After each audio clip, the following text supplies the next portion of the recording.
Hello everyone. So as you've just heard, my name's Claire Hughes. I'm the Associate Dean for Teaching, Learning and Students in the Faculty of Sciences, and I'm also proudly a Teaching and Scholarship Professor in the Department of Environment and Geography. So the focus of my presentation today is on how at the University of York we've been breaking down our disciplinary boundaries to help us to equip the next generation of sustainability change makers. But first, I'd just like to say a little bit about how I came to be leading on this sort of teaching initiative. So I started out my career as a marine scientist. My research focused on studying the movement of climate-active gases across the sea surface. And this photograph is a very much younger me on a research cruise in 2007 in the tropical Atlantic. And you can just see Cape Verde there in the background. On this particular research campaign, we were trying to work out what processes controlled the flux of iodine from the oceans into the atmosphere. As a marine scientist, I was lucky enough to spend time in some of the Earth's most remote locations, including Antarctica and the Arctic. And these photographs were taken during a field campaign that I participated in at the Rothera Research Station on the Western Antarctic Peninsula. And yes, that is really an Adelie penguin sat in our sampling boat. That sort of thing tended to happen quite often. I think they thought we were an ice floe when they were being chased by a leopard seal or so. So in total, I spent a really productive and exciting 9 months living and working in Antarctica. But at the same time as being a marine scientist, I was also developing a passion for learning and teaching. And even as a rookie lecturer, when I joined York in 2011, I was really interested in trying to develop new ways to help our students learn. So the photographs on the slide show students engaging in my modules. So in the upper slide, we can see students studying environmental quality on campus just outside here as part of one of my research methods modules. And in the lower image, we can see students trying to work out how to develop a demonstration of an oceanographic process in the lab to aid their understanding as part of one of my atmosphere and ocean science modules. So student feedback suggested that they were enjoying my learning and teaching approaches and that they were getting a lot out of it. So I started to wonder, perhaps I could have more impact on the world if I focused on teaching. So in 2020, I took the decision to leave marine science behind and focus on learning and teaching leadership. And I'm hugely grateful to the University of York, but also the Department of Environment and Geography, which has a culture which really values the contribution that staff make to supporting the student learning experience, which really facilitated this transfer. So for many reasons, the focus of my work became sustainability education. So we know that education at all levels is a key enabler of the transformation towards a more sustainable society.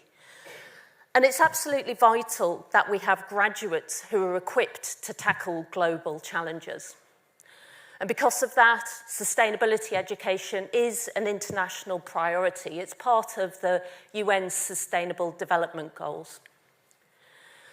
It's also in demand from students. So national surveys are telling us that students from across all disciplines are wanting to see sustainability education embedded within their programs. And it's also important for the future workforce.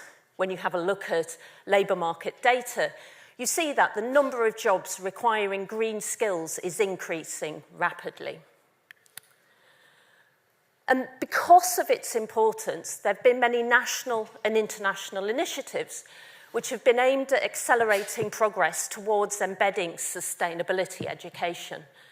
And some of these initiatives date back to the 1970s, but more recent initiatives include the UN Decade for Education for Sustainable Development that ran between 2005 and 2014. And that aimed to start a global movement to reorient education towards sustainability. And more recently, we saw the release of Education for Sustainable Development Guidance from Advanced HE and QAA in 2021, which aimed to help universities to embed sustainability education. And these initiatives like these are hugely important because embedding sustainability education isn't quite as straightforward as it first may seem. It has its challenges. So, global challenges, sustainability challenges, can't be solved from a single disciplinary perspective, and we absolutely need to be reflecting that in our education. We need to be bringing students together from different disciplines to try to work on these problems together. And we need to be developing the sort of T-shaped graduates that's depicted on the slide. So these graduates that have got deep disciplinary expertise, but also have multidisciplinary understanding and awareness and boundary-crossing competencies. The challenge with achieving that is that in universities, our systems and structures are often set up to support disciplinary units, and our teaching approaches can often be disciplinary specific. Added to that, sustainability education also requires new forms of learning, which go beyond our traditional lecture-based or even seminar-based education.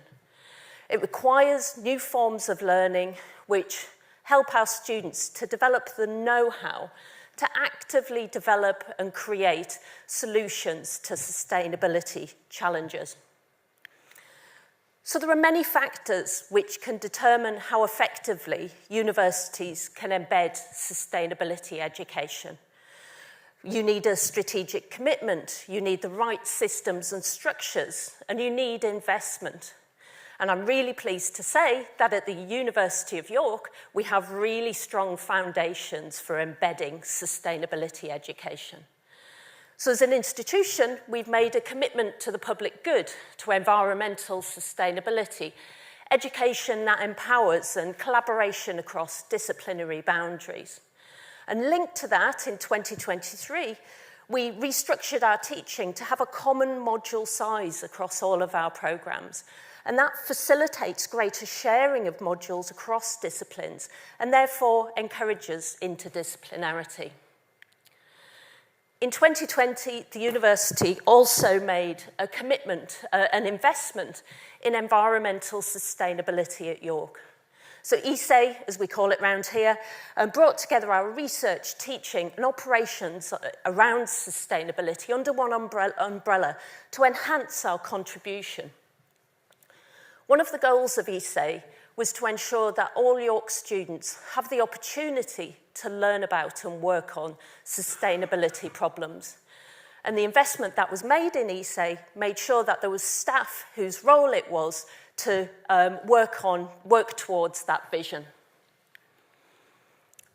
And it's that sort of environment that we have at York which has paved the way for some really key and award-winning sustainability education initiatives, including our York Interdisciplinary Modules, or YIMs as we call them. So YIMs are credit-bearing modules. They sit centrally, so outside of academic disciplines. And so they've also been designed to be open and accessible to students from all disciplines. Another key feature of YIMs is that they're project-based. So we bring together students from across all different disciplines to work on sustainability challenges, such as the future of food, the climate crisis, and sustainability and policy. And we were delighted to receive an Advanced HE Collaborative Award for Teaching Excellence for the approaches that we took to develop the YIMs. So something I haven't said anything about yet is that fourth YIM, so the Sustainability Clinic. So I'll just say a little bit more about that now. So the Sustainability Clinic is a key public good initiative. It's been based around the university legal clinic model, and it allows our students to come together in a credit-bearing opportunity to support charities, SMEs, community groups with their sustainability goals. And of course, the advice that students give through the Sustainability Clinic is pro bono. Really exciting is that we have a dedicated space for the Sustainability Clinic on campus. And this is really crucial. It provides space where students can come together to interview their clients and understand their needs. It also provides a space where those students who are coming from across the university can come together to work on their projects. And again, we won another award for the Sustainability Clinic. In 2023, we won a Green Gown Award. And in making the award, the judges said that they were impressed at the scale of the engagement and that the clinic serves as an adaptable model for other institutions. So it may be that we see other sustainability clinics popping up in other institutions. Even in a short space of time, the Sustainability Clinic students have been having a huge impact. So they've supported a local farmer to enhance the biodiversity of their land. They've worked to do biodiversity surveys in Rowntree Park. They've developed sustainability action plans for SMEs and local charities. And the students have even worked in a local primary school to help them to establish an eco-council. Another key project has been done with the York Minster, and our students have worked to try to enhance and improve the sustainability, to support the sustainable heritage goals of the Minster. Our students put together a report which outlined current funding for sustainability in the heritage sector to support the Minster's work. And also exciting is that our students have worked with the Rugby Football League to support their Greener Rugby project.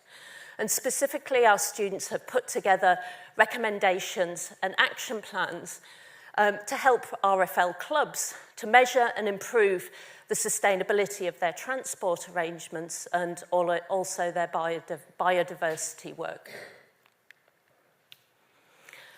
So the achievements of the clinic are quite amazing, really. So to date, just under 500 students have engaged with the clinic and its associated pilot activities. And those students have supported 69 partner organisations. And what's really brilliant is that the clinic has attracted students from across the university, from maths to interactive media, business and society to archaeology, education to politics. And the students who've engaged with the clinic have told us that they found the opportunity to work on a live sustainability problem empowering, but that the opportunity to work in the clinic has also enhanced their employability skills. So universities do indeed have a responsibility to lead the way towards a more sustainable future, and we absolutely want to play our part. But through our education alongside our research and innovation. So our education can develop the sustainability leaders of the future who can work at an executive level. We can also ensure that green skills are embedded across all roles, so doctors, nurses, lawyers, architects. We can also support sustainability upskilling through CPD, which can perhaps accelerate the translation of our world-leading research into practice. And we can also nurture the development of green entrepreneurs through putting a greater emphasis of enterprise within our teaching. So if we want to accelerate progress towards the sustainability transition, as universities, we need to know how we can contribute, and we need to ensure we've got the structures and systems, etc., the necessary investment to ensure that we can play our part. We also need the external environment, policymakers, etc., to recognise the vitally important role that universities can play. So the initiatives that I've spoken about have been a huge collaborative effort. So the Sustainability Clinic, the YIMS, have been developed through fantastic collaborations with academics and professional services staff from across the university. So huge thank you to everyone who's been involved in that. But also huge thank you to our students who've taken a leap of faith and gotten involved in the YIMS and the clinic and have gotten a lot out of it. But also huge, huge thanks to our external partners who've helped us to make these initiatives a big success. I'd also like to say thanks to Anna Morfitt for her fantastic work on promoting these initiatives. And also huge thanks to what I'll call our book team, because we are writing a book at the moment on environmental education, to Liz Hurrell, Linda Dunlop and Adrian Gonzalez for hugely inspiring discussions about the future of sustainability education. Thank you very much.